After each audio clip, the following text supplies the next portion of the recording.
You may have played poker, but playing poker in Texas is a different animal.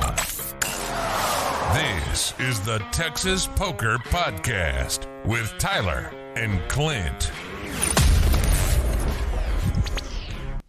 Hello, this is the Texas Poker Podcast. I'm Tyler. This is Clint. What's up, y'all? And we are back.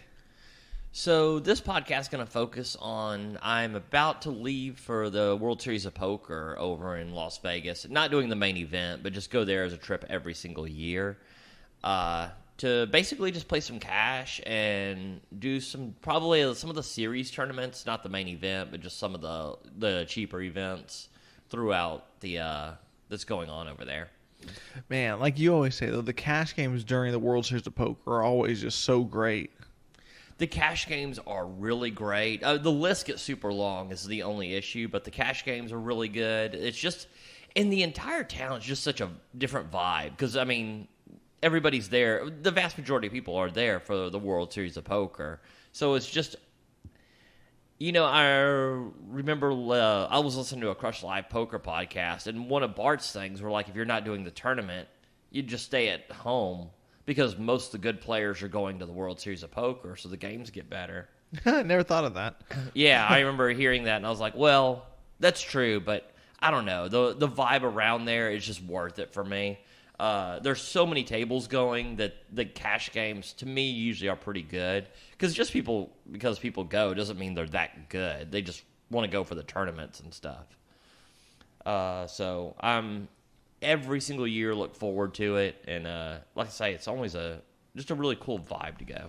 On the plus side, it can't be any worse than your Las Vegas trip. Oh my God! Yeah, the Las Vegas trip was a disaster and a half. I mean, I could not have run worse, could not have played worse, and that downswing lasted literally even when I got home for another month or two. So we are gonna hope that the vast majority of my Vegas trips have been profitable, but God almighty, that one was a disaster. Right, it was especially rough. We had to do 3 episodes on your Vegas trip, and it was all losing. Yeah, because I had so many sessions. There was so much to cover, and it was horrible reliving that. So this one, I think, is going to... I mean, I can't even imagine how it goes worse than that last one. So we're just going to hope for the best on this one. A couple things I've done as I've probably in the last 2 to 3 years, I've switched to really focusing on position, and I think that's going to help in Vegas, where in Texas you can get away playing with static ranges, just a good range, but keeping that same range through positions. Vegas is a little different because the play is so much tighter. So I've kind of adjusted, and I've adjusted my bet sizing. I remember on that Vegas trip specifically, 4-bet pots were a real big problem for me. So there's a couple things I've actually been studying up on that I think will help in Vegas versus Texas. I mean, just more often in Vegas. Do you think you have to play tighter in Vegas because there's more regs grinding out what are they called? Not bonuses, but the rewards? I don't think you should necessarily play tighter. Well, no, I'm saying, do you think that that's what lends those games to being kind of a little bit more passive games compared to Texas, where everyone's wild, going crazy? Okay. I do think that comes into play. And you can definitely tell, casino, if you go to the Orleans, it's a much different, or South Point, it's a much different vibe than if you go to, Aria, where they don't have the bonuses. Underrated casino was Orleans. You brought me there. I'd never even been there, and I went there and I thought it was so awesome. Yeah, I really like that casino. It's it's a little bit older, but I think it's got a really cool vibe about it. It's just the poker room there is pretty hopping all the time. I think mostly because I think the rake is way less than some of the other casinos. They have a ton of bonuses, and just a really cool one. But yeah, a lot of people who might not venture off the strip might not actually go there. Yeah, I definitely think that's one worth checking out. Hopefully you play there at least one session. Yeah, definitely. Well, actually, I mean, it's almost super definitely, because now there's actually a little fewer poker rooms to choose from. Like, you can't go to Planet Hollywood or, some of those, or Luxor or anything like that. So the ones that I do like playing in, probably going to get multiple sessions in. Here's my question, though. So let's say, right whenever you land, where's going to be the first poker room you hit? I think I already know the answer because I think it's always the same. It's almost always Caesar's Palace. Mm-hmm. I don't know if it is this time. I don't know. At this point, it almost feels like a tradition to make it Caesar's Palace. So I don't know. I guess I'll find out when I get there. For me, Caesar's Palace has to be one of the most fun rooms to play in. I think so. I think it's super underrated. Oh, I rate it highly. But but every time I've gone, well, when I go for the early games, it can be pretty like grindy. But they do cap the 1-3 game at $300 buy-in, even if there's deep stacks, which is kind of a bummer. But as the night goes on, kind of not even as the night, kind of just as, almost like 6 o'clock, it really kind of turned into more of that party atmosphere that you're really looking forward to. That profitable, if you're a profitable player, you don't want to play against people just grinding it out all day. Yeah, it's well, I think during the day, like there's a lot of people, like Caesar's Palace used to give more tier points than most of the other casinos so they would just sit there and try to grind to get to diamond. But like you say, as the night goes on, it just kind of gets better and better. And I think most of my biggest sessions in Vegas have actually come from Caesar's Palace. Yeah. Well, I think I have one session that just killed. Actually, yeah, almost all my best sessions are from Caesar's Palace, actually. I broke my record of wins twice there. Wow. Hopefully you break it right on the first session. Yeah, that would be absolutely great. I miss Planet Hollywood. Planet Hollywood was another one kind of like Caesar's Palace where it didn't attract the super regs and it had like a pretty good party atmosphere. So that was the one that closed down that I'm the most sad that it's not there because it definitely had I really enjoyed that room. Here's something that, it's going to be way off topic, but I'm thinking about it just because I remember this happened in Caesars. Okay.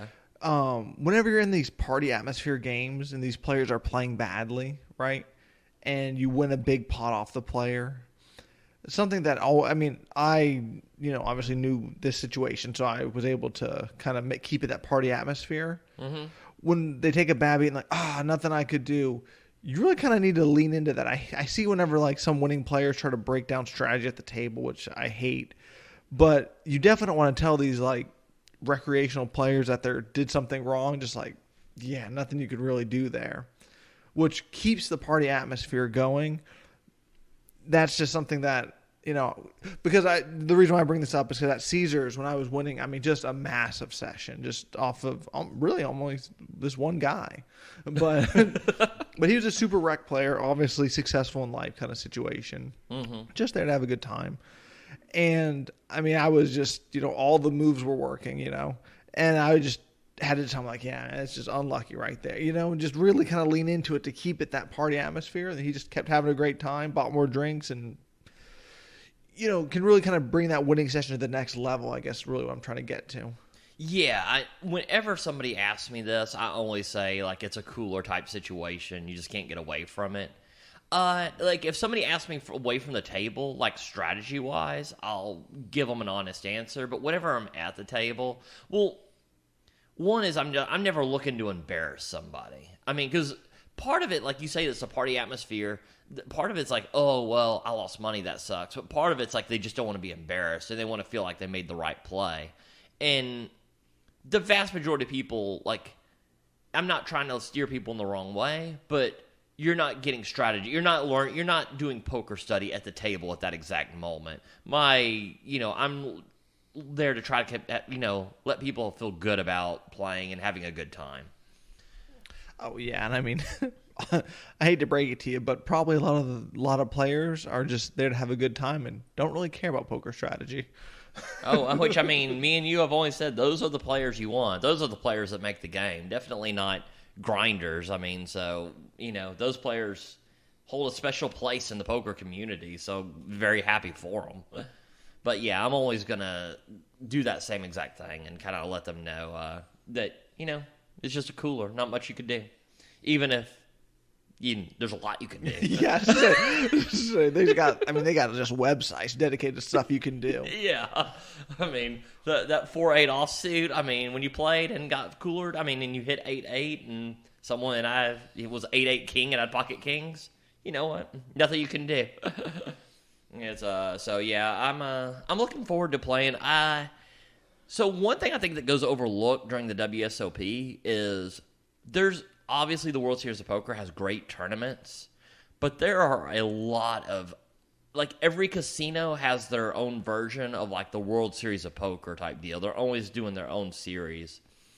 So I'm looking at doing some of the WSOP, but Orleans has theirs, Wynn has theirs, Venetian, MGM, Golden Nugget. And I say this because not everybody can go over there and just spend a ton of money doing the WSOP. Some of the buy-ins are pretty high. But Golden Nugget has, I think it's a $200 for a $200,000 guarantee. So, I mean, you can find a whole bunch of these that are just priced pretty reasonably. Orleans has some really good ones at reasonable prices. So if you ever want to go for the WSOP to just go to the vibe, even if you don't go to play the WSOP, it's still a really good time. Well, didn't you say many episodes ago that people would just follow around these poker tours because the cash games were that good? I always did hear that.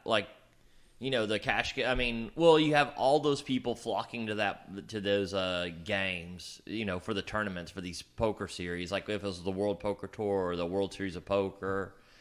I guess what was that other one? Heartland Poker Tour? Heartland Poker Tour back in the day. I mean, you have all these casinos that are attracting these poker players. So they would get games that are bigger than they normally do. Not all tournament players are great cash game players, especially when you get deep stacked. So I always heard that a lot of people would just follow the cash games. Are you going to play anywhere new this Vegas trip? I don't know. I can't think of anywhere new off the top of my head. The one place I would like to play would be Red Rock, because I always hear about that casino, how cool it is. I mean, every time Brad Owen plays there, it seems like it's just ridiculously high stakes games going on there. Yeah, it is, but they do have some lower stakes games, but it's not like the Orleans where it's off the strip, but it's, it's like an $8 Uber ride or something. It's nothing big. It's kind of a pain from what I hear. It's over out in the suburbs of Las Vegas type deal. So I don't know if I'll make it over there, but now the one place I really want to play at that's new is that room.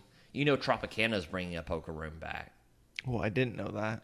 Eric Person's behind it. Oh, man. And he's going to, apparently there's going to be a live stream. There's going to be all kinds of stuff there. I mean, he's going to really try to push poker in that casino, which I'm very curious about. But, well, I mean, obviously not when we going on this, later today, right? Yeah, it's going to be, I think it's probably going to be more towards the fall type deal. But, that would be the one I really want to go play at if they get that going.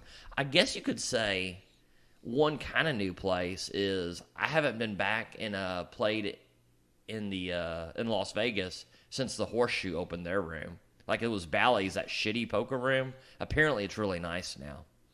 That'll be cool to go to. What about, I know you've been thumbing through a ton of tournaments, or any jumping out at you that you actually think you might play in?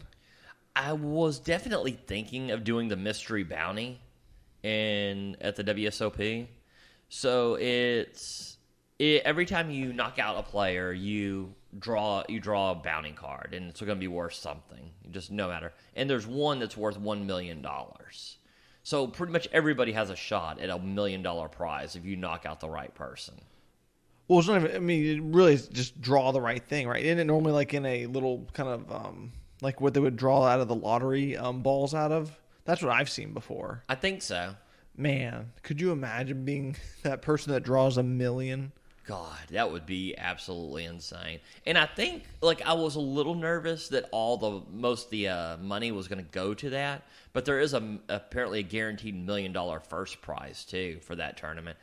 That's the one I'm thinking of doing. That's the highest. It's a $1,000 buy-in.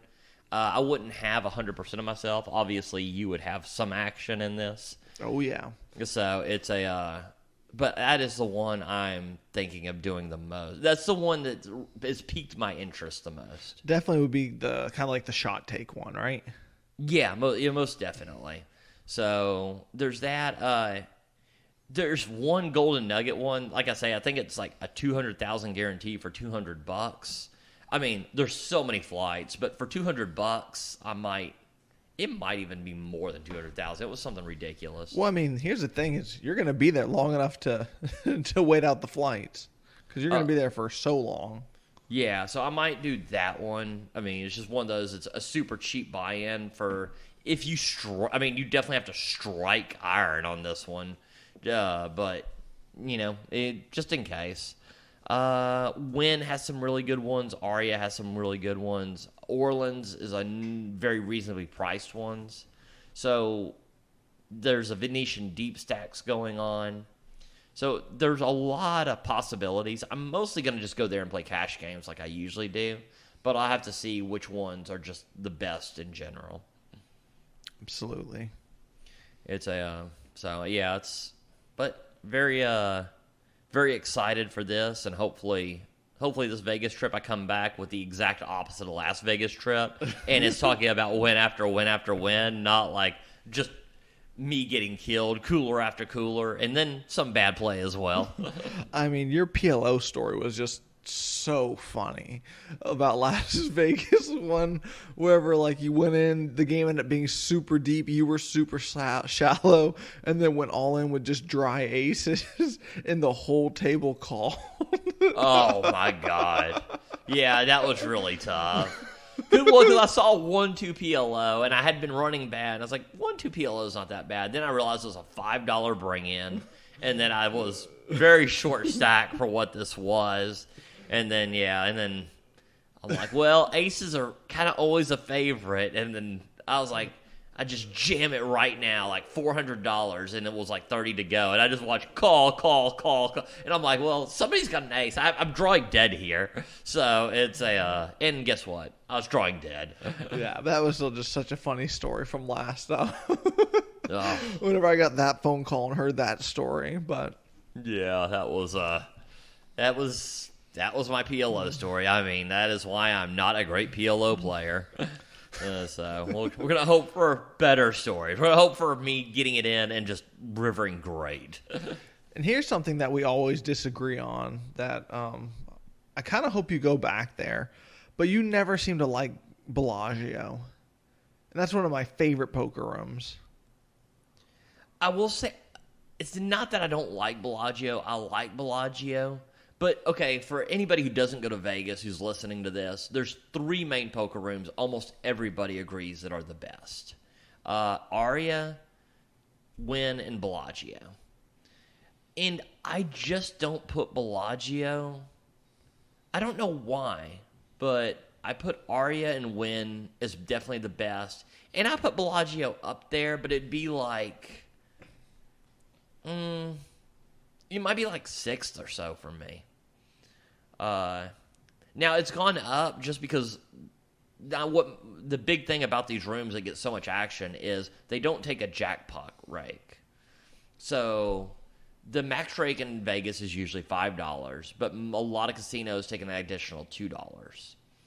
So they might be going up just on the fact that the rake is less than like I kind of like the poker rooms that don't get as much run as the others. Like, I don't mind MGM. I like MGM. I like Caesar's Palace, and I like those.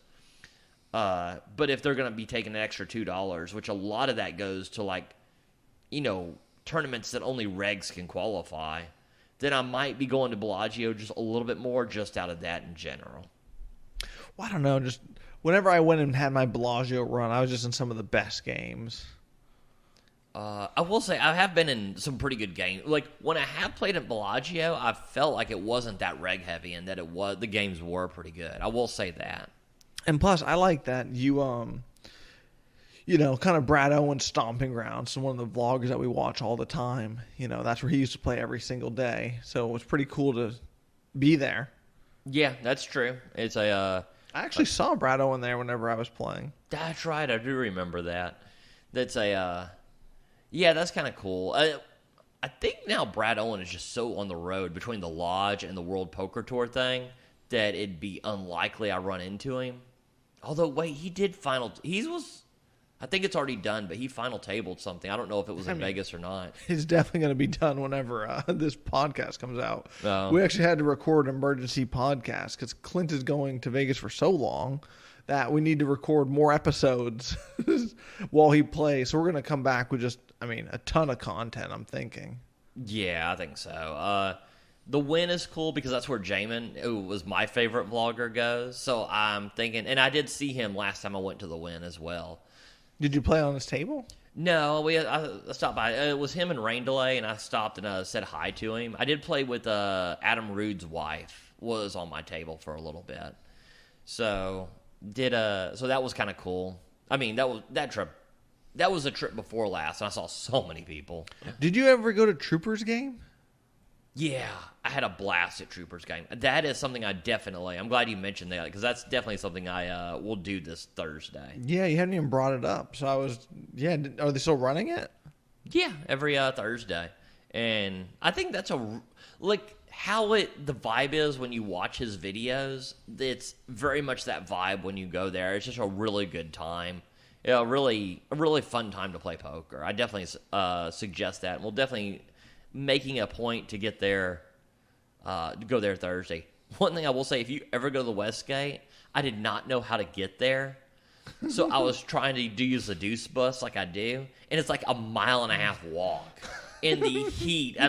Down side roads. They're just the most god-awful ways to get there, and I didn't realize that what is that train that goes on that side of MGM? I don't know what it is, but there's literally the tram or whatever they call it goes exactly to the casino, and I was like, how's everybody getting here? So if you ever go to Westgate to that game, use that little train behind MGM. I guess because this is going to have to be kind of a short one because, like I said, we didn't play much poker in between episodes because, like I said, it's kind of an emergency episode. But aside from poker, do you have anything for the last, few minutes of the podcast, anything that you're thinking about doing as far as for fun? You always recommend the Pinball Museum. That's always a big one. Things that I always recommend, like if you're going the first time, the High Roller I think is kind of cool. It gives you really good views of Vegas. The Pinball Museum is something I'll probably stop by. Lately, I've had I'll probably go to the Luxor Esports Center. I always do that to take a break from poker. I like video games, so I'll probably go and play some Overwatch or Call of Duty there. And then the one thing that is different here is I've never been a huge bar guy, but I have been into kind of the country bars around here, like going to Rowdy's and Stampede. So I was looking up different kind of country type bars going. So I'm probably going to looked up a couple bars I'm going to go hit up, like Stoney's, Gillies, not so much a country bar, but Hogs and Heifers. And I just want to see the vibe in those places and see if it's as good of a time as I think it could be. Yeah, no, absolutely. What about, this is one that we never talked about though, sports books. I know you like the sports bets occasionally, and when in Vegas. Is there any that? I know there's that one in that new one that everyone was talking about. Which one was that? The big one? Oh God, it's not Circa. It's what was it? No, yeah, I think it might be Circa. Yeah, I always think of Circa and World Resorts as the same one, but they're different. Circa is the sports book. It's just off the charts, and I'll definitely be trying to watch the NBA Finals there.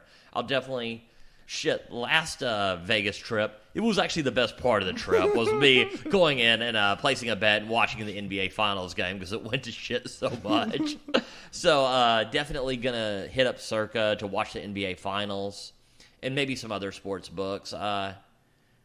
there's just so many good ones that I like. I kind of like all of them a little bit. I like the ones that are less used because it's less crowded. So some of the not as nice ones are fun as well.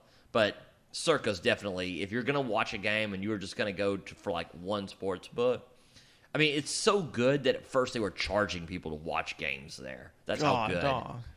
So it's I mean, they don't do that anymore, but I mean, probably for like UFC or the Super Bowl or something maybe, but definitely looking forward to it. All right. Well, we'll end with this because I know you go to Vegas so much. You have a bunch of knowledge for us. Top restaurants that you would go to in Vegas. Oh God, this is not me. I mean, I am not. I don't go to restaurants. Well, not restaurants, but you went to like the Nacho Daddy and I mean all the cool places. I mean, you definitely go. You would recommend all these cool places whenever we went last time. Nacho Daddy, like. Okay, by restaurants, like, if you're going, like, nice restaurants, I do not know. No, that's not you. I mean, I usually just go with poker-playing friends. I really don't go, like, with all, I only went with my ex-wife once. So I will say Nacho Daddy is a really cool place I always try to hit up. It's just so good. It's such a cool vibe in there. Outside of that, I don't really... I mean, I don't know. I like Earl of Sandwich, but it's not really that it's like great. It's just like I don't have access to it here, so it's different. I don't know. I mean, okay. Yeah, I mean, you put me on a spot on something I really have no idea about.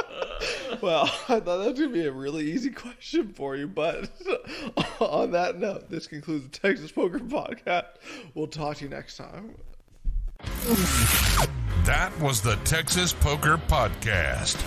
Go ahead and rack up, add time, and we'll see you next week.